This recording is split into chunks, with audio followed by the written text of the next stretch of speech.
The soldier fleeing Black Mountain made it to Edenhall, basically running on fumes. He was tripping over his own feet as he ran. His armor was all smashed up, and his face was caked in dirt. He burst into the presidential palace screaming, "The general! I gotta see General Vargas right now!" When the guards saw the state he was in, they shoved him right into the general's room. Vargas was standing in front of a huge map of the city. The soldier came in and threw himself at the general's feet, panting hard.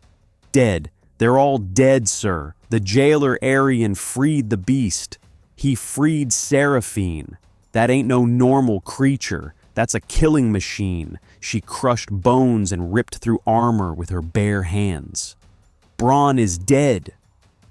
Vargas turned around slowly, with this sly fox look in his eyes. Not a shred of fear, just calculations running through his head. He grabbed the soldier and lifted him up with one hand. "Aryan, the rat that used to haul rocks grew fangs, and Seraphine, the raw power the Emperor wanted to tame is loose." He threw the soldier on the floor and said loudly, "Power is only beaten by weakness, and Aryan's weakness is well known." He looked at the captain of his private guard, Silver, and told him, "Take a squad right now to Aryan's house. Bring me the sick girl living with him. He means Lara. If she resists, don't kill her. I want her alive. She's the bait that's going to bring the beast to me on its knees." At that exact moment, the gates of hell were opening up on Aryan's house.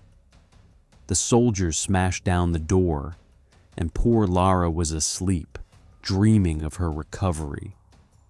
She woke up to the soldiers screaming inside the hut after they broke the door. She tried to resist with her weak strength, but Silver smacked her on the head with the back of his sword, threw her over his shoulder like a sack, and walked out with her. At that time, Seraphine and I had reached the outskirts of the city. The view was terrifying. The whole city was lit up with torches, and soldiers were all over the walls.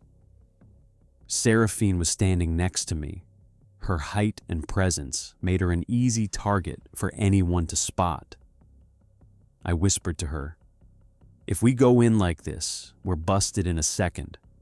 Your power is huge, yeah, but numbers beat bravery, and we need to get to my place before any fight breaks out." Seraphine looked at me. Her eyes didn't have any magical glow, but they looked like the eyes of a starving lion. She nodded in agreement. She ripped up a large burlap sack that was thrown on the road and made it into a huge shawl or cloak, covering her body and her distinctive silver hair, and she tried to hunch her back a bit to look like a huge man. I told her, "There's a secret entrance, an old sewer drain nobody uses except thieves. It'll take us straight to the slums." We went down into the drain. The smell was killer, and it was pitch black. We were walking in murky water, and Seraphine was walking with steady steps, not complaining at all. She was focused like a hunter. We came out of a hole behind the blacksmith's market. It was night, but the movement in the city was suspicious. As we were crossing a narrow alley, a patrol of 5 soldiers popped out right in our faces. Their leader raised a torch in our faces and screamed, "Hold it right there! Who's the giant with you? And what are you doing walking around during curfew?" I tried to speak up and tell any lie, but the soldier got cocky and reached out his hand to pull the shawl off Seraphine's face. In a split second, time froze. Seraphine didn't extend her hand with magic or a beam. She grabbed the soldier's arm, and I heard a muffled, violent snap. The soldier screamed, but before the scream could get out, She covered his mouth with her other hand and lifted his whole body into the air like a feather and slammed him into the ground with such force the street pavement cracked. The other four drew their swords and attacked. Seraphine didn't need a weapon. One punch from her into a soldier's chest caved his iron armor inward and broke his rib cage. The soldier flew and hit the wall, dead instantly. The second one tried to hit her with a sword. She caught the sword blade with her hand. Her skin was hard and dense, just like steel. She bent the sword and snapped it, and with a quick circular motion of her arm, she sent him flying far away. The whole thing didn't take 30 seconds. The 5 soldiers were now mangled corpses on the ground. Seraphine looked at me, wiped a drop of blood off her cheek, and said in a calm and terrifying voice, "Move, Aryan. The scent of danger is rising." We reached my house, and I was wheezing, catching my breath. "Lara, I'm home." I pushed the door that was slightly ajar and went in. The shock was like a cold knife plunged into my heart.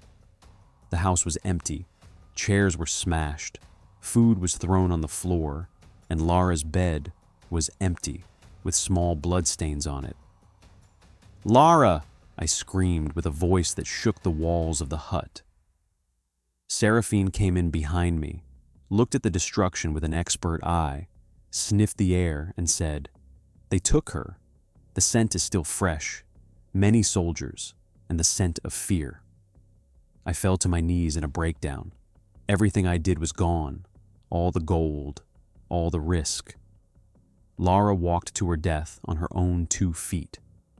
Suddenly, a single soldier came in, looking absolutely terrified, holding a white flag and shaking. Seraphine was about to attack and squash him, but I screamed, "Wait, Seraphine!" The soldier threw a rolled-up paper and ran at top speed, screaming like he'd seen a ghost. I opened the letter. It was in Vargas's handwriting. It said, "To the jailer in love. Lara is our guest in the Grand Plaza. She is alive, but not for long. The math is simple. A life for a life. Hand over the beast to me tied up at dawn. You receive Lara and leave the city safely. If you are 1 minute late, you will see Lara's head rolling under your feet." I threw the letter and looked at Seraphine with tears and helplessness. "They want you, her life for your life." Seraphine sat on a wooden chair, which creaked under her terrible muscular weight, and stared into space in deep thought. She said, "Treachery is in the blood of these humans, Aryan. If you hand me over, they will kill us all." I told her desperately, "I know, but there's no other solution. That's Lara. That's my soul." She told me, "Sleep a little, Aryan. An exhausted mind births nothing but defeat." From all the mental and physical exhaustion, and with her words that had a hidden commanding tone, my eyes dozed off while I was sitting on the floor, leaning my back against the wall. I woke up panicked to the sound of a rooster crowing for dawn. I looked around. "Seraphine?" The hut was empty. I ran out into the street, no trace of her. She ran? She left me? The devil started playing with my head. Of course she'd run. What does she care about Lara? She got her freedom and that's it. I was just a tool. I felt a betrayal and pain that had no description. But there was no time for regret. I wiped my tears and made my decision. I'm going to Vargas. I'm going to throw myself at his feet. Maybe he'll have mercy on Lara and take me instead of her. I walked through the streets that were starting to wake up to the sound of drums beating in the Grand Plaza. My steps were heavy, like I was walking to my hanging. While I was on the main road leading to the plaza, with just a few steps left before turning myself into death, I heard heavy steps behind me. I turned around and froze in place. Seraphine! She was coming from a side road, covered in traces of dirt and strange grass, like she had been in a faraway forest. "Where were you?" I screamed at her in shock. "I thought you bailed!" Seraphine got close to me, put her huge hand on my shoulder, and said with a strange look of confidence, "Running is not a trait of kings, Aryan. I went to send a call. Vargas and the Emperor have an army, and I had to ensure the balance of power wouldn't tip." "Call who and how?" She cut me off strictly. No time to explain. I agreed to Vargas's condition. "Tie me up, Aryan." "Tie you up?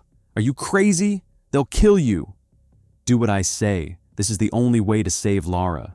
Trust me, for the last time." I took out a thick rope from the ones I use in the mines and started tying her hands behind her back.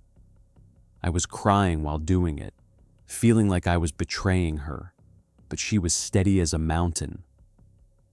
We entered the Grand Plaza.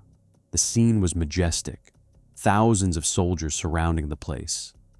And on a high platform, Vargas was standing, and next to him, Lara was kneeling, tied up with a sword at her neck. Her face was pale, and when she saw me, her eyes teared up, and she tried to scream, but she was gagged. Vargas laughed out loud when he saw me dragging Seraphine with ropes. "Good job, Aryan. Love makes miracles, or it makes traitors." The soldiers approached Seraphine cautiously and put huge iron chains around her neck, hands, and legs. 10 soldiers were pulling the chains to force her to kneel on the ground. Seraphine knelt, but her eyes were raised up, looking at Vargas with defiance. I ran toward the platform. "I kept my promise. Let Lara go." Vargas looked at me with contempt, looked at the executioner, and said coldly, "The promise was that you hand over the beast, and you handed it over. But I didn't promise you that you'd live to tell the story." He raised his hand and screamed, "Kill all 3 of them! I don't want witnesses to the Emperor's greatness." The executioner raised the huge axe over Lara's neck, and other soldiers surrounded me with spears. I screamed, "No!" And at the moment the axe was going to drop, the ground shook. Not a normal shake. This was an 8 Richter scale earthquake shake. A terrible thud sound came from the direction of the northern city wall. Everyone froze. Vargas looked toward the sound in terror, and suddenly, a whole section of the fortified city wall exploded, and its stones flew like they were cardboard. And from the middle of the dust, he appeared. He wasn't human. He was the same species as Seraphine, but way bigger. His height was over 3.5 meters. His muscles were like tree trunks, and his skin was dark gray, covered in old battle scars. He was holding a very huge primitive war hammer in his hand. The head of the hammer alone was the size of a human body. His hair was long and black as night, and his eyes shone with a terrifying primal rage. This was King Kalin, Seraphine's father. Kalin let out a roar that made the soldiers' horses fall down from fear, and with one imaginary jump, thanks to his massive leg muscles not flying, he leaped a distance of 50 meters and landed in the middle of the plaza like a meteor. The shockwave he made when he landed blew the soldiers surrounding Seraphine away like rag dolls. The executioner, who was above Lara, lost his balance and fell off the platform. Kalin didn't waste any time. He hit the ground with his hammer. The crack reached all the way to Seraphine's chains and broke the concrete bases holding her. Seraphine stood up, pulled the broken chains and snapped them with her hands like they were spider webs, and she roared a roar of victory too. Vargas screamed insanely, "Kill them! Fire the cannons! It's just flesh and blood!" But they weren't just flesh and blood. They were like tanks. Kalin and Seraphine stood back to back.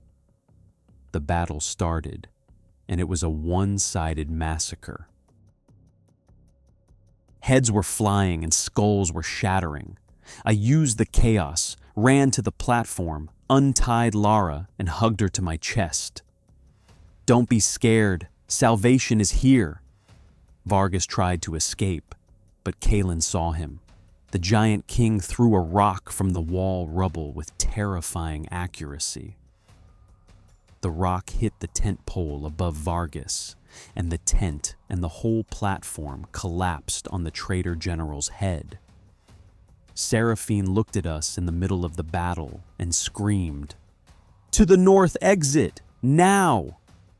Kalin was swinging the hammer, a single hit sweeping away a whole row of soldiers and crumpling armor like it was paper. Seraphine was using her broken chains as a weapon, spinning them and hitting with them, nets. Kalin was acting like a minesweeper, running in front of us, clearing the road with his body and hammer, and any iron gate he met, he'd hit with his shoulder and rip it off its hinges.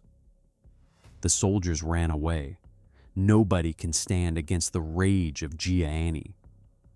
Kalin, the city which had turned into smoke and ruin. We ran a very long distance until we reached a rugged mountain area called Cloud Chains. This is an area no human can climb because of the lack of oxygen and deadly slopes. But for Seraphine and Kalin, this was their playground.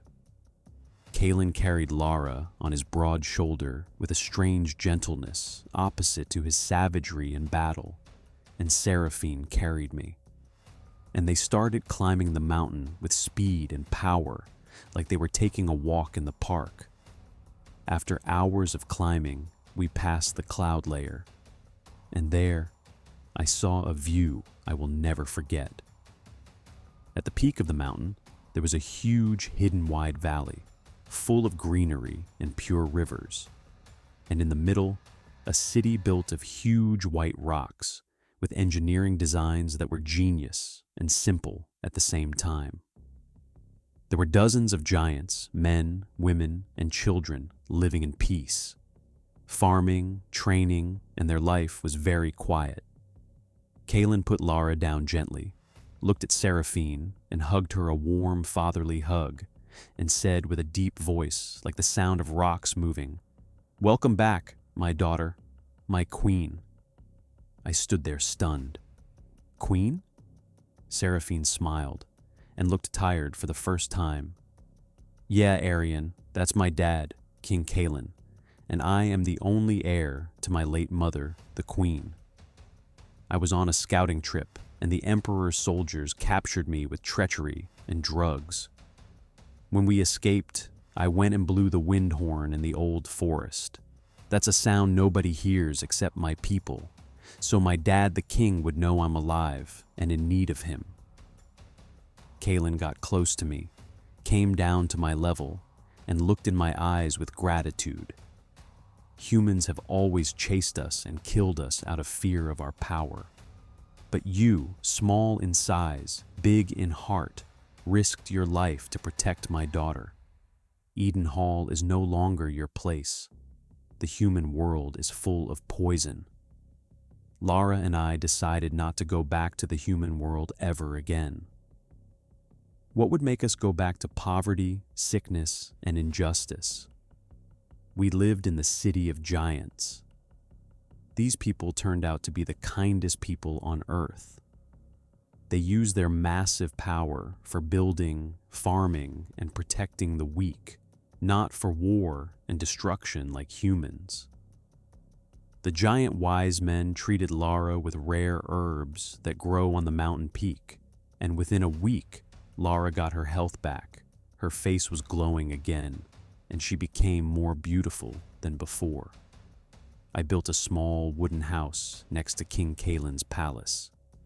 Seraphine was crowned as official queen of her people, and she ruled with justice and strength. And we used to see her every day. She'd come visit us and sit and talk with us like we were her family. Lara and I grew old there, amidst a new generation of giants and a new generation of our kids who learned that power isn't just in muscles. Real power is in the heart that knows how to sacrifice, and in the loyalty that makes a giant kneel to protect a human, and makes a human sell the world to save the one he loves. And that was my story, the story of the mountain jailer who went to free a beast, so he freed himself and found a paradise above the clouds.